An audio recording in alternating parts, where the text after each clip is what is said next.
안녕하세요. 저는 40대 후반 여자입니다. 저는 남자를 고를 때 신중하게 고르는 편이에요.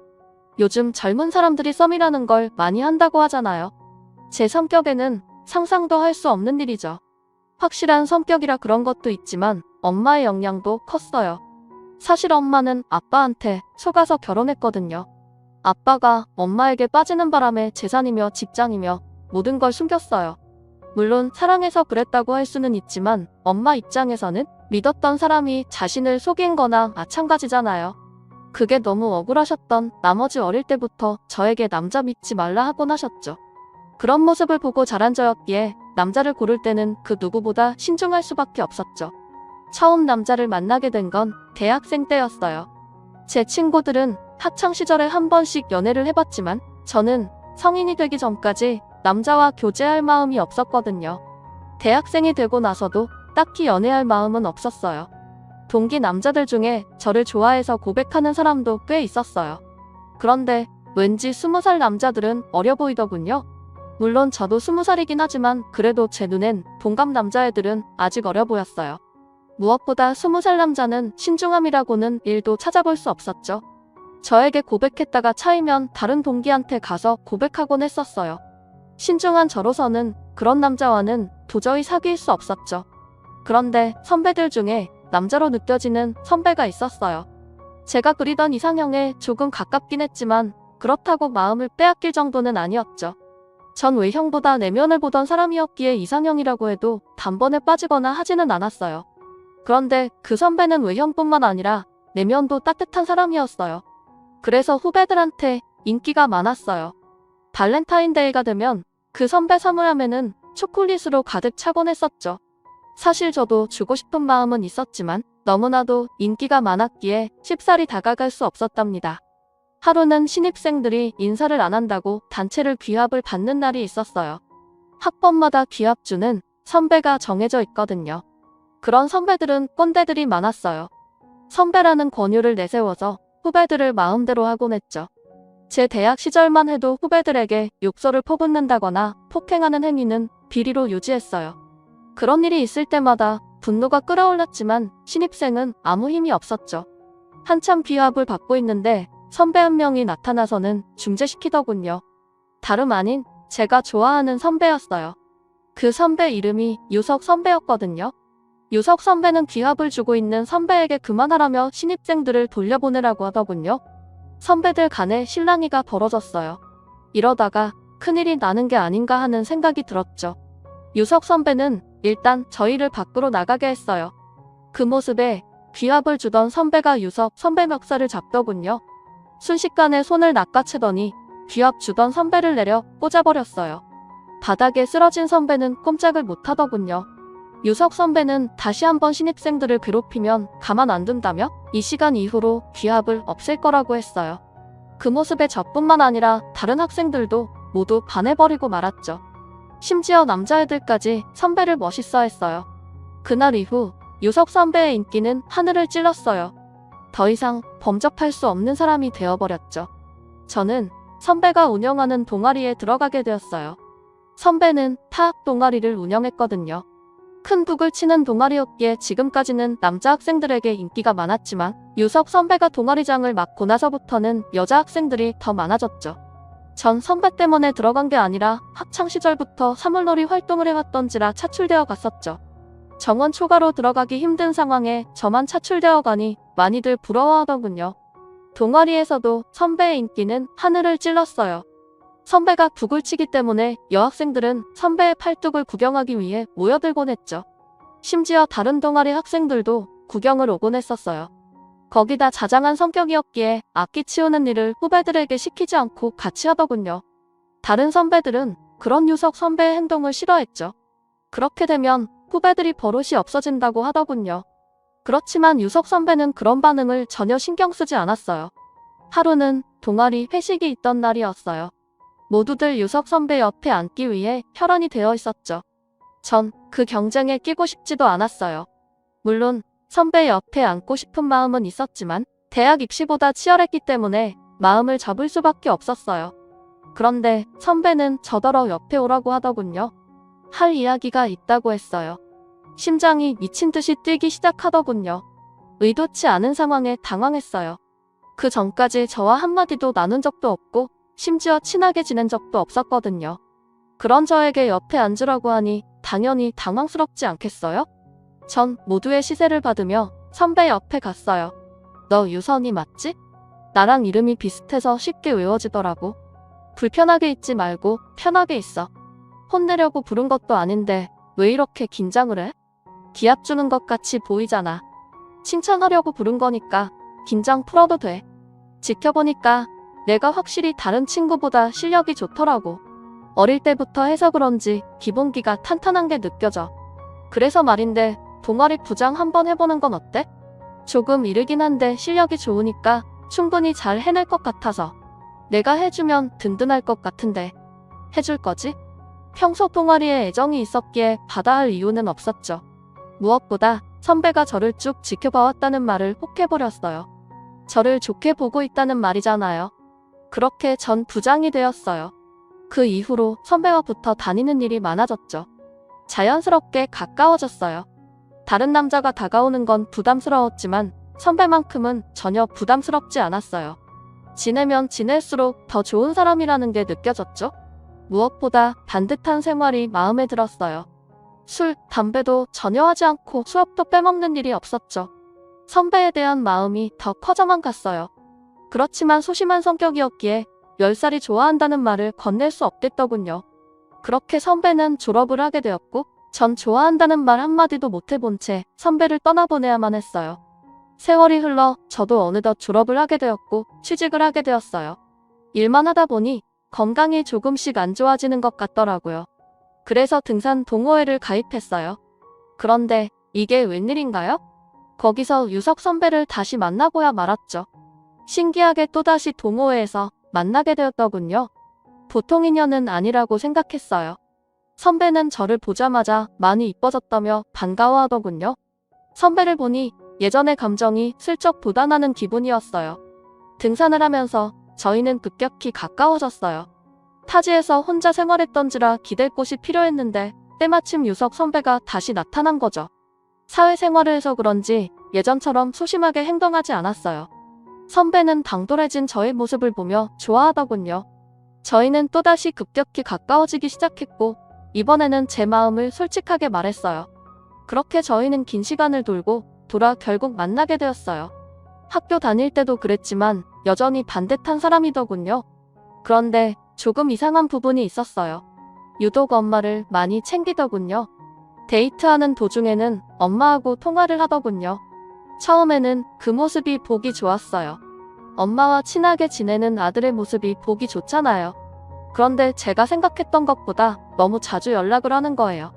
결혼까지 생각하고 있었기에 그 모습이 조금 불편하긴 했지만 그렇다고 뭐라 할 수 있는 건 아니잖아요. 결혼하면 괜찮아지겠거니 하고 넘겼어요. 그렇지만 아직까지는 결혼에 대한 확신이 없었어요. 남자친구가 얼마를 버는지도 자세히 몰랐거든요. 저보다는 잘 버는 것 같았지만 왠지 모르게 수입을 숨긴다는 생각이 들었어요. 결혼하기 위해서는 무엇보다 경제적인 부분을 공유하는 것이 중요하잖아요. 하루는 남자친구가 조금 이상하더군요. 좋은 식당을 예약했다며 마치고 저녁을 먹자고 했어요. 누가 봐도 프로포즈를 위해서 예약한 식당 같았어요. 전 속아주는 척을 했죠. 왠지 모르게 내심 기대가 되더군요. 아니나 다를까 제 생각대로 프로포즈를 하더군요. 멋지게 반지를 꺼내면서 결혼을 해달라고 하더군요. 속으로는 기쁘지만 겉으로는 너무 기뻐하진 않았어요. 그런데 아무리 봐도 반지가 너무 비싸다는 느낌이 들었어요. 제가 생각하는 범위의 가격이 아닌 것 같더군요. 물어봐야 할지 말아야 할지 고민을 하다 결국 물어봤어요. 오빠 그런데 이거 반지 비싼 걸로 알고 있는데 얼마야? 너무 무리한 거 아닌가 싶어서. 내 성격 알잖아. 이런 비싼 거 필요 없는데. 괜히 내 생각해서 그런 거면 다른 거라도 상관없어. 걱정하지 마. 내가 이 정도 반지 해줄 능력 없는데 결혼하자고 했겠어? 비싸긴 해도 충분히 내가 감당할 수 있는 금액이니까 부담스러워하지 마. 설마 부담스럽다고 결혼 안 하고 그러는 건 아니지? 결혼을 할 사이인데 얼마나 버는지는 알아야 할 것 같아서 물어봤어요. 오빠 결혼까지 약속한 사이면 대충 얼마 버는지는 다 알잖아. 그런데 난 오빠가 얼마 버는지 모르거든. 단지 사는 거며 하고 다니는 거 보면 내가 생각하는 것보다는 훨씬 많이 버는 것 같다는 생각이 들어서 도대체 얼마를 벌면 그런 반지를 살 수 있는 거야? 너 지금 나 의심하는구나? 충분히 그럴 수 있지. 일반 회사원 치고는 내가 좀 많이 쓰긴 해. 그런데 걱정할 필요 없어. 나쁜 짓 한 것도 아니고 내 돈으로 한 거니까. 사실 비트코인으로 크게 벌었거든. 회사 다니며 모은 거랑 엄마가 준 거랑 해서 투자를 했는데 생각보다 수입이 크게 났어. 그러니까 너무 걱정하지 않아도 돼. 뭐? 오빠 원래 그런 거 하는 성격 아니었잖아. 그냥 투자한 건데 그런 성격이 따로 있나? 돈 벌고 싶은 사람은 누구나 그럴 수 있는 거지. 너무 위험하게 생각하지 마. 불법도 아니고 이걸로 돈 버는 사람 많다니까. 그리고 난 안정적이게 하고 있어서 걱정 안 해도 돼. 지금까지 잃은 적 한 번도 없어. 내 친구들 중에서는 딴 사람 아무도 못 봐서 그런 거지. 결혼하고는 안 했으면 좋겠어. 난 개인적으로 그런 건 딱 질색이야. 알겠어. 결혼하면 안 할 테니까 걱정 말고 행복하게 살 고민만 해. 비트코인이 불법은 아니지만 불안하긴 하잖아요. 그리고 결혼하고는 다들 안정적이고 싶잖아요. 남편이 비트코인을 한다면 좋아할 부인이 어디 있겠어요. 결혼을 하면 절대 손재지 않을 거라는 확답을 받아낸 뒤 저희는 결혼을 하게 되었습니다. 생각보다 신혼집 구하는데 어려움을 겪었던지라 잠시 동안은 오빠가 살던 집에 머무르기로 했어요. 좁은 집에 같이 살다 보니 불편한 점이 한두 가지가 아니더군요. 어서 빨리 집을 구해 나가야겠다는 생각뿐이었어요. 그런데 오빠는 집을 구할 생각이 전혀 없어 보이더군요. 거기다 하루 종일 핸드폰만 만지고 있었죠. 제가 알던 옛날의 모습이 아니었어요. 같이 있을 때나 밥을 먹을 때도 온통 핸드폰만 바라보고 있었어요. 하루는 핸드폰을 뺏어봤죠. 제 생각대로 비트코인을 하고 있다군요. 결혼 전 하지 않겠다는 약속을 어긴 것이었죠. 오빠, 내가 이거 하지 말라고 했지. 결혼하자마자 약속을 어기면 어떡해. 이런 사람인 줄 알았으면 진작에 결혼 약속하지 않았어. 원래 이런 사람 아니었잖아. 도대체 비트코인이 뭐라고 사람을 이렇게 만들어 놓는 거야. 유선아, 걱정 마. 이번 상승만 끝나면 바로 뺄 거야. 내가 혼자 좋으려고 이러는 줄 알아? 우리 신혼집은 남부럽지 않은데 가야 할 거 아니야. 이번만 잘 버티면 좋은 아파트 장만할 수 있으니까 걱정 말고 조금만 기다려줘. 이것만 끝나면 절대로 안 할게. 맹세한다니까? 미쳤어? 거기 우리 신혼집 돈까지 다 넣었다는 거야? 거기 오빠 돈만 있는 거 아니잖아. 도저히 못 참아. 어서 빼. 당장 그 돈 안 빼면 나 오늘이라도 이혼할 수 있어. 내가 무슨 도박을 하는 것도 아니고 왜 그러냐? 그리고 지금까지 한 번도 잃은 적 없다고. 난 항상 안전하게 하니까 잃을 거 없어. 흥분 가라앉히고 한 번만 딱 믿어주라. 내가 보기에는 내가 너무 세상 물정을 모르는 것 같아. 요즘 같은 시국에 코인 안 하는 사람이 어디 있냐? 그러지 말고 이번 한 번만 딱 눈 감아주라. 어떻게 해서든 원금은 안 잃게 해놨으니까 걱정 안 해도 돼. 원금은 건칠 수 있다는 말에 폭하더군요. 결국 저는 조금 지켜보기로 결심했죠. 원금만 잃지 않는다면 나쁜 장사는 아니라고 생각했거든요. 어쩔 수 없이 지켜보기로 마음먹었죠. 그러던 어느 날 퇴근 시간이 지났는데도 들어오질 않더군요. 연락을 해도 받지 않았어요. 밤늦게 되도록 아무 소식이 없더라고요. 점점 불안해지기 시작했어요. 남편과 연락이 닿을 수 있는 사람은 모조리 다 해봤지만 아무도 남편의 행방을 아는 사람은 없었어요. 불길한 예감이 들더군요. 머릿속을 스쳐 지나가는 생각이 하나 있더군요. 바로 코인이었죠. 혹시나 코인이 잘못되는 바람에 남편이 나쁜 마음을 먹지 않을까 생각했어요. 경찰에 신고를 해야 할지 말아야 할지 망설여지더군요. 그렇게 아침까지 이러지도 못하고 저러지도 못한 채 발만 동동 굴렀어요. 그때 시어머님께서 전화가 오셨어요. 유석이 지금 우리 집에 와 있어. 너무 걱정하지 말거라. 술이 떡이 돼서 들어와서는 한참을 울더라고. 이놈이 글쎄 신혼집 장만해야 하는 돈을 비트코인으로 다 날렸다지 뭐냐? 도저히 너한테 말할 용기가 없어서 날 찾아와서 도와달라며 한참을 매달리다 이제 겨우 잠들었어. 어쩌겠냐? 이렇게 된 거 받아들일 수밖에. 신혼집은 내가 알아서 장만해 줄 테니 유석이 너무 혼내지 말고 액땜했다고 생각해. 한두 푼도 아니고 그 큰 돈을 액땜했다고 생각하는 게 말이 되는 건가요? 너무나도 큰 배신감에 당장이라도 이혼을 하고 싶은 마음이 생기더군요. 남편은 제가 예전에 알던 성실한 사람이 아니었어요. 코인을 하면서 돈을 아주 쉽게 보더군요. 진지하게 알아보고 결혼하지 말았어야 하는 건데. 그래도 다행히 살아는 있더군요. 사람이 불안해지니까 오만같이 생각을 하게 되더군요. 혹시나 남편이 돈을 잃고 극단적인 선택은 한 게 아닐까라는 생각을 했어요. 다행히 최악의 경험은 면했죠. 조금 있다 남편이 들어오더군요. 제 눈을 마주치지 못했어요. 땅만 보고 있더군요. 마음 같아서는 한 대 후려치고 싶었지만 너무나도 참담한 표정을 하고 있는지라 오히려 연민이 느껴지더군요. 남편은 무릎을 꿇더니 여보 미안해. 내가 잘못했어. 진작에 여보 말을 들었어야 하는 건데. 이렇게 될 줄은 정말 몰랐어. 친구놈이 이번에는 꼭 된다고 하길래 앞으로는 절대 이런 일 없을 거야. 목숨 걸고 맹세할게. 한 번만 봐줘 제발. 얼굴이 하얗게 질려서 빛난 남편을 보니 짠한 마음이 생기더군요. 이놈의 정이 뭔지 어쩌겠어요. 이혼할 수도 없는 노릇이고 거기다 어머님께서 지불해주신다고 하니 참고 넘어가야 되지 않겠어요. 남편에게서 각서를 받아내고 사건은 일단락되었어요. 그날이 온 남편은 다시 예전처럼 돌아왔어요. 빨래며 청소며 뭐든 자기가 도맡아서 하더군요. 그렇지만 좁아터진 집구석에서 단둘이 지내게 되니 계속 코인으로 날린 돈이 생각나더군요. 그런데 다행히도 시어머님께서 정말 집을 구해주셨어요. 사실 말로만 그러시는 줄 알았는데 정말 집을 구해주셨더군요. 어찌나 감사하던지 몸둘바를 모르겠더군요. 물론 남편이 날린 돈이라 시댁 쪽에서 책임을 져주는 게 당연하다고 생각해 줄 수 있겠지만 그게 어디 쉬운 일인가요? 능력이 된다고 한들 그러기엔 쉬운 일은 아니라고 생각했어요. 남편만 아니었어도 시어머님께 미안한 마음을 안 느껴도 되는 건데 왠지 모르게 빚을 진 느낌이 들더군요. 그런데 한 가지 걸리는 부분이 있었어요. 집 명의가 시어머님 이름으로 되어 있었거든요. 결혼하면 남편과 공동 명의로 된 집에서 살기 위해 돈을 악착같이 모았는데 제 이름으로 된 집 하나 장만하지 못했다는 사실이 서글프기만 하더군요. 거기다 한 가지 걸리는 점이 또 있었죠. 시어머님은 시댁과 걸어서 10분 정도 거리에 집을 장만해 주셨어요. 너무나도 불편한 거리였죠. 왠지 일주일에 한두 번씩은 꼭 들려야 할 것 같은 기분이 들더군요. 모든 것이 제 상상과는 다르게 흘러갔어요. 남편이 더욱 원망스러워졌죠.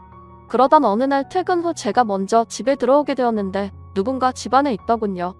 남편과 방금 통화했을 때만 해도 회사라고 했었거든요. 전 도둑이 든 줄 알았죠. 그런데 현관에 신발을 보니 어머님 신발이지 뭐예요. 어머님 어떻게 들어오셨어요? 어떻게 들어오긴 아들한테 비밀번호 물어보고 들어왔지. 오늘따라 엄마가 해준 갈비찜이 먹고 싶다며 해놓고 가라지 뭐냐? 유석이가 내가 해준 음식이 입맛에 안 맞는가 봐. 그 애가 어릴 때부터 워낙 입맛이 까다로웠거든. 나 말고 다른 사람이 해주는 음식 일체 먹지도 않았다니까?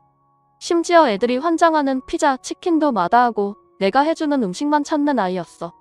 결혼하면 어쩌려나 걱정했는데 다행히 별말 없어서 마누라 음식이 입맛에 맞는가 보다 생각했는데 그게 아니다구나. 여태껏 참으면서 살았다지 뭐야. 내가 해준 음식이 맛없어서 그런 게 아니고 그의 입맛이 워낙 까다로워서 그런 거니까 너무 신경 쓰지 마라. 그리고 너도 일하는데 제대로 밥할 시간이 어딨냐? 내가 가끔씩 와서 밥 차려주고 갈게. 부담될 생각 없다. 그냥 너희 없을 때 잠시 왔다 갈 거니까 너무 신경 쓰지 말거라. 대한민국 어떤 며느리가 이런 상황에 신경을 쓰지 않을 수 있겠어요. 순간 남편이 미워지더군요. 전 남편이 들어오자마자 한 소리 했어요. 아니, 어떻게 한마디 상의도 없이 이럴 수 있어? 집 청소도 제대로 안 해놨는데 어머님이 빨래까지 다 하셨단 말이야. 도대체 나를 얼마나 못난 며느리로 만들어야지 속이 풀리겠어. 결혼한다면 달라진다는 말이 당신한테는 예외일 줄 알았는데 당신도 똑같은 남자였구나. 가면 갈수록 실망이다. 어떻게 해서든 어머님 못 오게 해. 내 음식이 입맛에 안 맞으면 그냥 시댁으로 가서 밥을 먹고 와. 그럼 될 거 아니야. 이런 거 가지고 트집을 잡고 그러냐? 우리 없을 때 엄마가 잠시 와서 살림 도와주겠다는데 뭐가 불만이야. 그리고 당신도 퇴근하고 밥하는 거 귀찮아했잖아. 내가 해준다고 하면 맛없다고 안 먹는다고 하고. 잘 된 거 아니야? 엄마 음식이 얼마나 맛있는데. 당신도 우리 엄마 음식 좋아했잖아. 문제될 게 뭐가 있어. 처음이라서 불편한 거지. 몇 번 하다 보면 당신도 편해질걸? 너무 얄밉다군요. 결혼하고 나서부터 계속 얄미운 질문 골라서 하더군요. 자기야 자기 엄마니까 편하겠지만 저는 절대 편해질 수 없었어요. 아무리 잘해주신다고 해도 편해질 수 없는 부분이었죠. 그날 이후 시어머님은 시도 때도 없이 집을 방문하셨어요. 전 언제 시어머님이 오실 줄 모른다는 불안감에 편히 집에 있을 수 없었어요. 하루는 어머님께서 저희 집에서 보낸 김치를 드시고는 이거 사보니 직접 담그신 거니? 액젓을 조금 많이 넣는 스타일이신 것 같네? 유석이는 이런 거 잘 못 먹거든. 너는 어차피 김치도 잘 안 먹는 것 같다구만. 이제부터 사돈한테 김치 보낼 필요 없다고 해라. 이제부터 내가 다 담글 테니 걱정할 거 없다.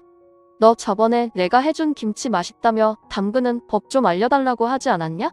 이제 집도 가까우니 굳이 알려줄 필요 없이 내가 담가서 가져다 주마. 바깥이라면 김치 안 담아도 돼. 힘들고 시간 낭비야. 제가 김치를 잘 먹는 편은 아니지만 그래도 가끔씩은 먹거든요. 시엄마 김치는 예의상 맛있다고 한 거지 제 입에 맞는 건 친정엄마가 해준 김치였어요. 그런데 어쩌겠어요. 어머님이 저렇게 말씀하시니 안 된다고 할 수도 없는 노릇이잖아요. 김치는 그렇다 치지만 점점 다른 것에도 손을 대기 시작했어요. 하루는 퇴근을 하고 돌아왔는데 가구 구조가 바뀌어 있다군요. 어머님, 이게 무슨 일이에요? 이거 이렇게 놓으면 더 불편한데. 집에서 작업 편하게 하려고 일부러 침대 옆에 책상 놓은 건데 작업하다 자보면 바로 침대로 누울 수 있게 한 거거든요. 책상은 창문을 바라보고 놓는 게 좋은 거래. 탁 트인 경치를 바라봐야지 좋은 기운이 들어온다는구나. 방에서는 잠만 자고 책상은 이곳으로 빼는 게 훨씬 보기 좋아. 잠자는 곳인데 옆에 지저분하게 그게 뭐니? 선들도 엉켜있고. 내가 정리하는 애는 기똥차게 하거든. 바깥일이랑 마찬가지로 집안 살림도 계속해야지 느는 거야. 그건 알겠는데요. 그래도 여기는 제가 생활하는 공간이잖아요. 무엇보다 제가 편한 게 우선인데 이러시면 어떡해요. 집이 남한테 보여주는 공간도 아니고 자기 편하자고 사는 공간인데 이렇게까지 하시는 건 아니라고 봐요. 내가 지금 나조차고 이러는 줄 아니? 너희 퇴근하고 들어왔을 때 집 깔끔하면 얼마나 좋아? 다 너희들 위해서 이렇게 하는 건데 참 섭섭하게 말하는구나. 정 마음에 안 들면 내가 다시 다 바꿔놓으마. 그럼 되는 거지? 아니에요, 어머님. 제가 좀 신경이 날카로웠나 봐요. 다시 보니 어머님께서 해놓으신 게 훨씬 깔끔하게 보기 좋은 것 같네요. 고생 많으셨어요. 그래도 다음에 이런 일 하실 때는 상의 한 번만 해주세요. 어머님이 워낙 서운해하시길래 넘어가긴 했지만 이게 서운해할 일인가요? 누가 봐도 시어머님이 너무 과한 행동을 한 게 아닌가요? 사실 시어머님이 이렇게까지 하는 데는 이유가 있었어요. 시아버님이랑은 이혼을 하시고 혼자서 지내셨거든요. 제가 생각하기에는 집을 해주신 것도 홀로 지내는 게 외로워서 그러신 것 같아요. 그렇지만 이건 해도 너무한 거 아니겠어요? 요즘 같은 세상에 이러는 시엄마가 어디 있겠어요. 남편에게 말해봤지만 얼마나 자기 엄마를 지극정성으로 생각하던지 저더러 이해하라고 하더군요. 연애 때 진작에 알아봤어야 하는 건데 엄마에게 지극정성인 남자들은 부인을 힘들게 한다고 하잖아요. 옛말은 하나도 틀린 게 없다는 생각이 들더군요. 안 그렇겠어요. 다들 경험에서 나오는 말이니 당연할 수밖에요. 더 이상은 이런 식으로 살 순 없었어요. 어떻게 해서든 남편에게 날린 돈을 마련하라고 했어요. 남편은 지금으로서는 힘들다고 하더군요. 전 더 이상 물러날 수 없어 집 비밀번호를 변경했어요. 남편에게도 알려주지 않았죠. 일을 하고 있는데 어머님께 연락이 와서는 당장 비밀번호를 말하라더군요. 저는 말할 수 없다고 했어요. 더 이상 제 허락 없이는 집에 못 들어간다고 했죠. 일하는 내내 계속해서 어머님은 전화를 하시더군요. 전 일부러 받지 않았어요. 퇴근 후 집에 들어갔을 때 전 경악을 금지 못했어요. 어머님이 집에 들어와 계시더군요. 업체를 불러 현관문을 뜯어버리신 거지 뭐예요. 너무나도 당혹스러웠어요. 어머님은 저를 보시더니 너 지금 나랑 장난하는 게야? 내 멋대로 현관 비밀번호를 바꾸면 어쩌자는 거야? 내가 오는 게 그렇게도 싫었니? 그럼 진작에 말을 하던가. 꼭 이런 꼴을 봐야 하겠어? 제가 미리 말씀드렸잖아요. 제 허락 없이는 이제 이 집에 못 들어온다고요. 그게 그렇게 어려우세요? 제가 있을 때 오시면 되잖아요. 집주인이 오지 말라는데 굳이 오셔서는 이런 사달을 내셔야만 했어요? 너 지금 뭐라고 했냐? 말은 바로 해야지. 집주인은 나지. 이 집 명이 누구로 되어 있는지 이 전화본데 내 이름으로 되어 있어. 허락을 해도 내가 하든가 말든가 하는 거지 어디서 내 멋대로 행동하고 있어? 힘들 때는 고맙다면서 어쩔 줄 몰라 하더니만 내가 몇 번 해서 집안일 좀 해줬다고 토라져서는 이러는 게 웃기지도 않니? 너 지금 뭐라고 했냐? 말은 바로 해야지. 집주인은 나지. 이 집 명이 누구로 되어 있는지 이 전화본데 내 이름으로 되어 있어. 허락을 해도 내가 하든가 말든가 하는 거지 어디서 내 멋대로 행동하고 있어? 힘들 때는 고맙다면서 어쩔 줄 몰라 하더니만 내가 몇 번 해서 집안일 좀 해줬다고 토라져서는 이러는 게 웃기지도 않니? 너 지금 나랑 기싸움 하자는 거냐? 도대체 내가 못해준 게 뭐가 있어서 이런 꼬락서니를 비우는 게야? 물론 내 아들이 돈 날려서 억울하긴 하겠지만 너도 책임이 없다고 할 수는 없지. 부부 생활에 한 사람의 책임이란 없다. 결국 너도 그걸 허락해줬으니 이런 일이 벌어지는 거 아니냐? 현관문까지 뜯고 들어와서는 적반하장으로 나오시는 어머님의 모습을 보고 있자니 한숨밖에 안 나오더군요. 더 이상은 이 집구석에서 살기 싫었어요. 그냥 좁아터진 집에 살더라도 아무런 간섭도 받지 않고 살고 싶었죠. 어머님 집 해주신 건 고마운데 누가 해달라고 했어요? 그리고 어머님도 그 애한테 비트코인 해보라며 부추기셨다면서요. 다 들었어요. 처음에 시작한 계기도 어머님이 해보라고 해서 했다고 하던데요. 집 구해주신 것도 미안하셔서 그런 거 아니에요? 저희 신혼집 못 구한 건 어머님도 어느 정도 책임이 있으신 거예요. 너 지금 말 다 했냐? 이제야 본색을 드러내는구만. 오냐오냐 해주니까 아주 머리 끝까지 기어오르라고 해? 지금까지는 밖에서 일하고 들어온다고 봐줬는데 더 이상은 그러면 안 되겠어. 앞으로는 내 마음대로 왔다 갔다 할 거니까 그렇게 할 거라. 한 번만 더 비밀번호 변경했다가는 그땐 정말 가만 안 있을 줄 알아. 이럴 거면 처음부터 집을 구해주지 말던지. 남편에게 이 사실을 말하니 남편은 오히려 어머님 편을 들더군요. 순간 혈압이 치솟아 올랐어요. 어릴 때부터 부모님이 싸우는 걸 보고 있으면 절대 아빠 같은 남자는 안 만나야지 맹세를 했는데 아무 소용이 없더군요. 이렇게 신중히 고르고 고른 남자마저도 이 모양이니 결혼은 마치 로또라는 생각이 들더군요. 남편은 어머님이 이혼하시고 적적하셔서 저런 거라며 계속해서 시어머님 편을 들었어요. 도대체 뭐가 당당해서 저러는 건지 이해가 안 되더군요. 그럼 당신이 애당초 이런 일을 만들지 말던가. 이게 다 당신 때문에 벌어진 일 아니야? 또 코인 얘기하려고? 그만 좀 해라 제발. 언제까지 우려먹으려고 그러니? 내가 손발이 닳도록 사과했잖아. 내가 혼자 잘 살아보겠다고 그랬냐? 다 너 행복하게 해주려다가 이렇게 된 거 아니야. 그런데도 계속 그렇게 삐딱하게 굴고 싶어?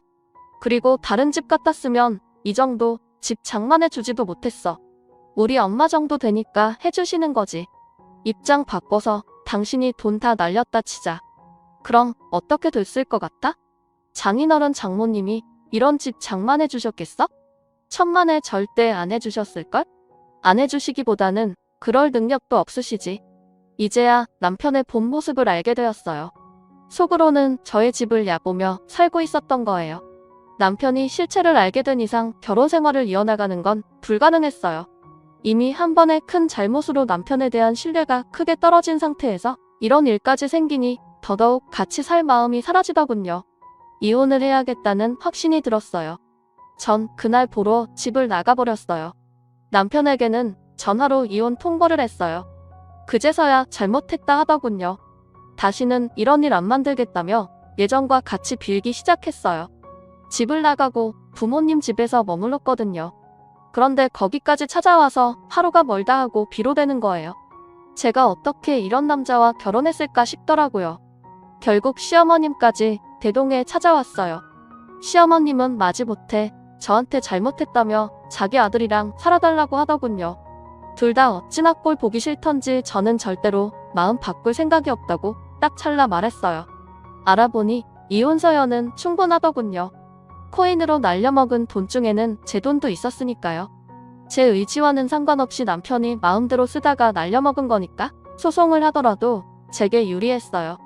심지어 그 금액까지 돌려받을 수 있다고 하더군요. 결국 저는 소송에 들어갔어요. 남편은 법원 앞에서까지 무릎 꿇고 빌더군요. 시어머님도 집을 제 명의로 해준다며 제발 이혼하지 말고 자기 아들과 같이 살아달라고 하더군요. 시어머님도 이혼을 하셨기에 아들만큼은 그런 꼴 당하게 하기 싫었나 봐요. 그러거나 말거나 이미 돌아선 제 마음은 그런 사사로운 감정에 흔들리지 않았죠. 결국 저는 남편과 이혼을 하게 되었고 날려먹은 제 돈까지 다시 찾게 되었어요. 속은 후련했지만 이혼을 하고 며칠 동안은 생송생송하더군요. 당연히 그렇지 않겠어요. 아마 이혼을 하신 분이라면 제가 무슨 말을 하는지 다 아실 거예요. 그렇다고 해서 절대 후회하지는 않아요. 단지 가끔씩 공허함이 몰려올 뿐이죠. 그 공허함을 극복하기 위해 취미생활을 시작했어요. 예전부터 손으로 만드는 걸 좋아해서 가죽 공방을 시작했죠. 그런데 생각보다 적성에 너무 잘 맞는 거예요. 거기다 손재주도 좋아서 그런지 지인들에게 선물을 하면 더 만들어달라고 부탁을 하는 사람까지 생겼어요. 그런 제 능력을 살려서 지금은 자그마한 공방을 차려서 운영하고 있답니다. 얼마나 행복한지 몰라요. 그리고 전 남편이랑은 같은 대학이다 보니 가끔 소식을 듣게 되거든요. 들려오는 소문에는 아직도 정신을 못 차리고 코인을 한다고 하더군요. 대학 동기들 중에는 돈을 빌려줬다 못 받은 사람도 있다고 하네요. 그런 소식이 들을 때마다 이혼하길 100번 1000번 잘했다는 생각밖에 안 들더군요. 그러거나 말거나 이제 남일이니 신경 쓸 필요 있겠어요. 저만 행복하면 장땡이죠. 아무튼 전 지금의 생활에 너무 만족하며 지내고 있어요. 이 행복을 지키기 위해 그 누구보다 최선을 다해 살고 있습니다. 돌싱이라고 의기소침해지지 말고 저처럼 모두 행복한 삶을 찾았으면 하는 바람입니다. 오늘의 사연은 여기까지입니다. 감사합니다.